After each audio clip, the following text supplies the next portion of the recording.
香肠、青蛙和老鼠。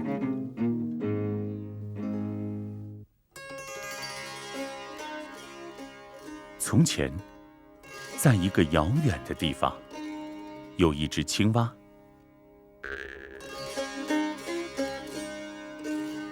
青蛙遇到了香肠和老鼠，三个人聊天聊得很尽兴，于是决定永远做好朋友。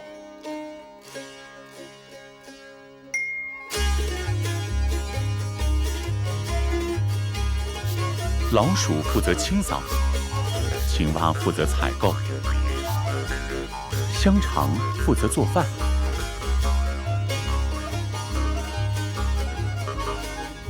他们就这样过了1个月。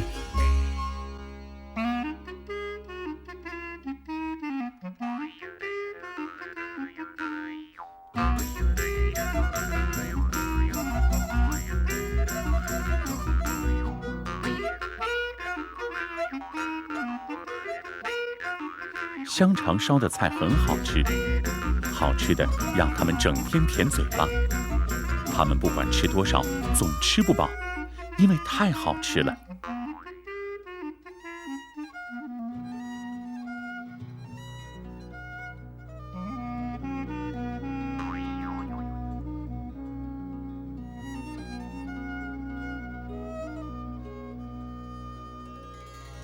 1个月过去了，香肠说：“我们换换班吧，这次你们谁来做饭？”让青蛙来吧。于是，他们让青蛙负责做饭。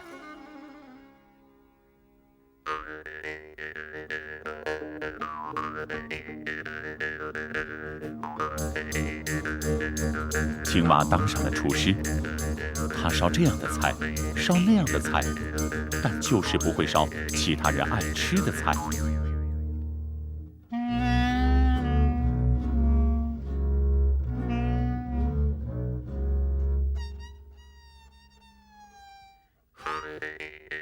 他做了3、4天饭，就被他们解雇了。他们说：“你不是一个好厨师。”青蛙很惭愧：“呱呱呱，那谁来做饭呢？”香肠说：“这次让老鼠来吧。”于是，他们让老鼠负责做饭。他也做了2、3天，但也烧不出好吃的。他们开始求着香肠：“就你做饭吧。”老鼠说：“呱呱呱，就你做饭吧。”青蛙说。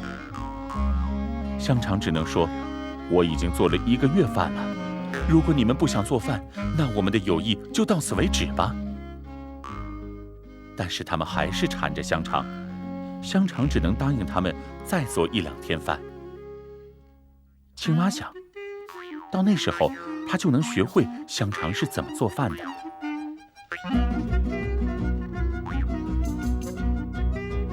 汤快做好的时候，香肠把汤放到一边。过了一阵子，他看周围没人，就跳到了汤里。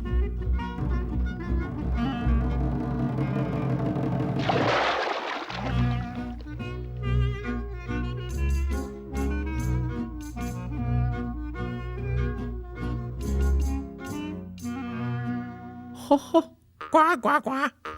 我总算知道该怎么做了。怪不得香肠做的汤那么好吃，原来是他自己跳到汤里的缘故啊。然后青蛙就毛遂自荐：“现在还是我来做饭吧。呱呱呱，我也会做饭了。”于是青蛙开始做饭。他在灶上放了一口大锅，把火烧得旺旺的，然后他烧啊烧。当他觉得放在里面的菜都烧熟了，他也不等汤先凉一凉，而是在汤最烫的时候就迫不及待地跳了进去。汤太烫了，他都来不及逃出去，背上的皮一下子被烫出了疙瘩，从此就有了癞蛤蟆。青蛙只能放弃做厨师了，因为汤把它烫伤了，害得它几乎动不了。香肠和老鼠听青蛙说发生了什么，忍不住哈哈大笑。他们的友谊破裂了，从此他们各奔东西，直到现在，他们还各自生活。